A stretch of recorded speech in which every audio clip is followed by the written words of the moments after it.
In the top stories, Cabinet approves formation of board to give direction to the Medicinal Cannabis Authority.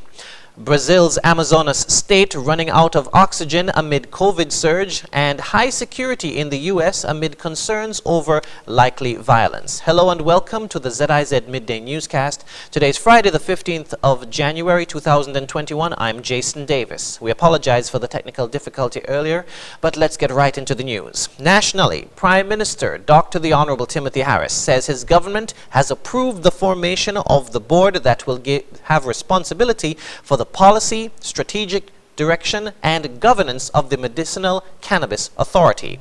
The Medicinal Cannabis Authority, established under the Cannabis Bill 2020, will provide for the lawful access to medicinal cannabis as an alternative treatment for persons who are suffering from a qualifying medical condition, and to provide for a comprehensive licensing scheme to regulate the cultivation, supply, possession, production, and use of medicinal cannabis.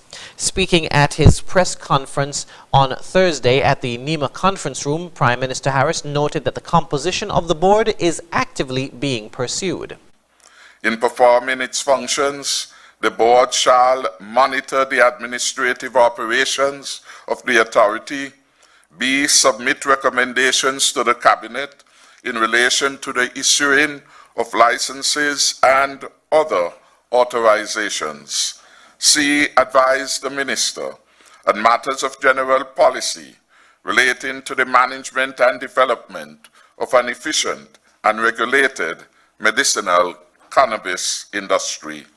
D. Ensure that the authority receives and manages its funds in a prudent manner.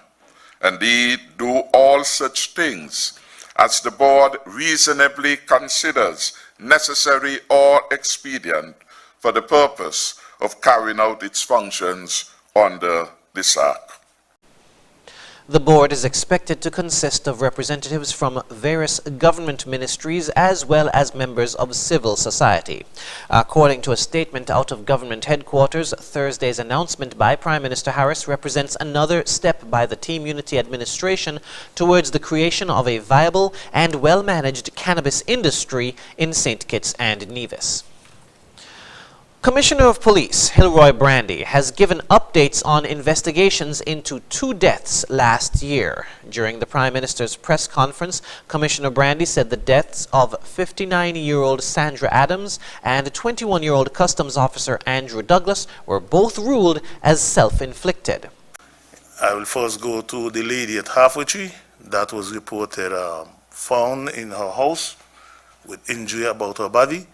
A postmortem was performed by our resident pathologist and come to the conclusion that those injury was self-inflicted. Also, the custom officer, a postmortem was performed by the resident pathologist and his conclusion that that injury was self-inflicted. As a result, these files are pending before the magistrate court for a coroner's inquest as speculated by the law. 59-year-old Sandra Adams was found dead in her home in Stonefort Heights project on September 26, 2020. Officers found her unresponsive in her room with a cord wrapped around her neck. On September 17, 2020, 21-year-old Andrew Douglas was found on the premises of the Customs Department with a single gunshot wound to the head. In other news, the importance of the in-service training of newly employed teachers was emphasized by Minister of Education, the Honorable John L. Powell, at an opening ceremony for in-service training on Tuesday, held under the theme, Education for All, Embracing Change, Securing the Future. Through this program, the Ministry of Education has taken a proactive role in ensuring that teachers are appropriately prepared to handle the demands of the classroom. The in-service training also enables the ministry to achieve positive outcomes in professionalizing the teaching force as outlined in the 2017 to 2021 Education Sector Plan. Addressing the new teachers, the head coordinator of the program, Francil Morris, encouraged attendees to view this training as a stepping stone for their professional enhancement, as they will be provided with the building blocks to boost self-confidence and make them well-rounded individuals. Mr. Morris elaborated on the objectives of this staff development endeavor, which which is aimed at not only honing the relevant skills, competences, and knowledge required to function in the teaching-learning environment, but also seeks to bridge the gap between the new and experienced teachers. Teachers were encouraged to capitalize on this opportunity to improve the quality of education for our nation's youth by way of their own personal development and empowerment. Regionally, the health system in the Brazilian state of Amazonas is at the point of collapse due to a surge in coronavirus infections. Hospitals say they are running out of oxygen, and it's feared a new variant of the virus, originally detected in the capital Manaus, could be more contagious. Al Jazeera's Monica Yanikev reports. Manaus was already in chaos, with no room to bury the dead nor treat the sick. Now hospitals in the largest city of the Brazilian Amazon have simply run out of oxygen to save COVID-19 patients. Doctors are using morphine to ease their pain, while desperate health workers have taken to social media to raise the alarm. We have simply run out of oxygen in an entire healthcare unit. There are a lot of people dying. If anyone has any oxygen available, please send it to us. Please send this video to everyone, please. Her plea is one of many. We only have 3 oxygen cylinders left. We're having to use the one in the ambulance. In this healthcare unit, 5 patients are taking turns to breathe. Doctors don't know what else to do. It's a calamity. Human Rights Watch blames the government for the health crisis. Bolsonaro put politics at the forefront of health recommendations and even tried to sabotage the measures taken by governors of different states of Brazil to contain the disease. Bolsonaro's political rival, São Paulo's governor João Dória, says he will not wait for the federal government to solve the crisis. He has been working with China to test its CoronaVac vaccine and has promised to start inoculations in his state on January 25th. Brazil's health minister says the country will start mass inoculations next week. But so far, the Brazilian regulatory agency, Anvisa, has not approved any vaccine. In Rio de Janeiro, where hospitals are also on the brink of collapse, people are hopeful the government will finally bring the pandemic under control. We should already be vaccinating people. The government should have had a vaccination calendar by now, or an awareness campaign to educate people on the importance of a vaccine. Instead, we have a president who downplayed and politicized the virus, saying he will not be vaccinated.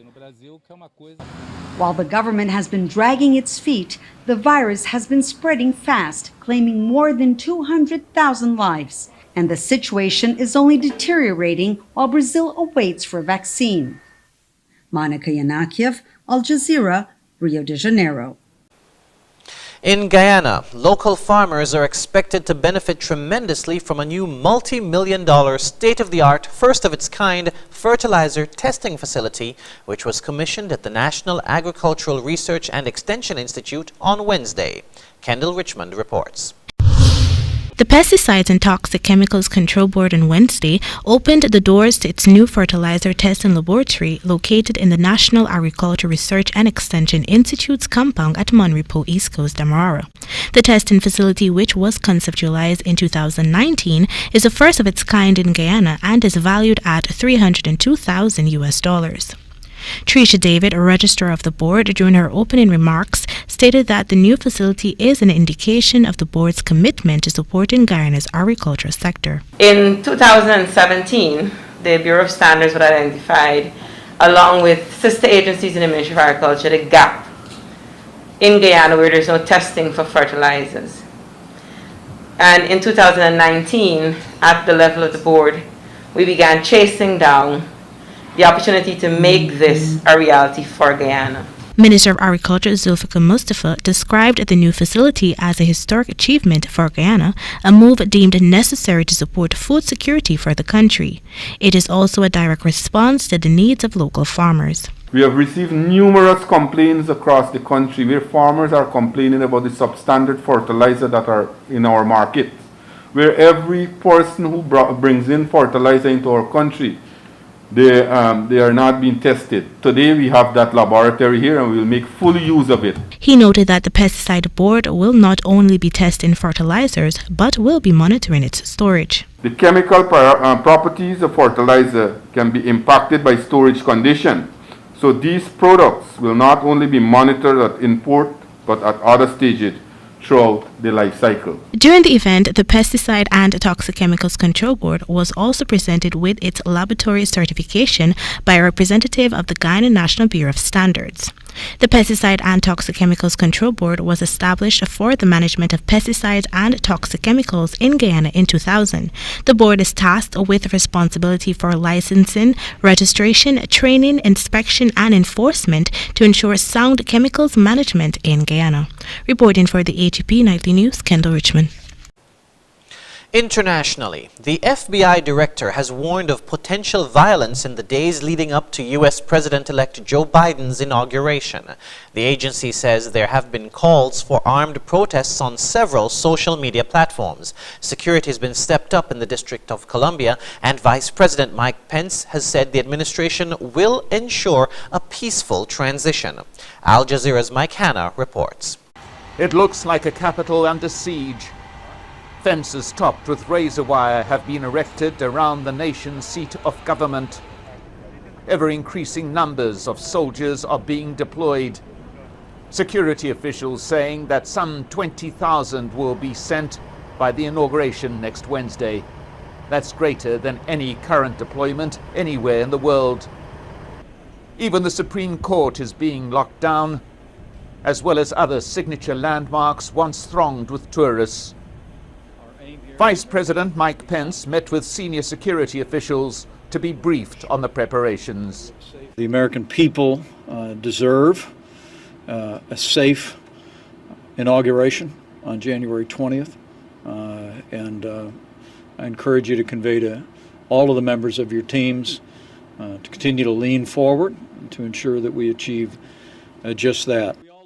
But he heard a bleak assessment from the director of the FBI. We're concerned about the potential for violence at multiple protests and rallies planned here in D.C. and at state capitol buildings around the country in the days to come that could bring armed individuals within close proximity to government buildings and officials. And direct threats from right-wing extremists have been growing in the wake of the impeachment vote against President Trump on Wednesday. That was taped to my office door just a few minutes ago. The Republicans who voted for impeachment a particular focus.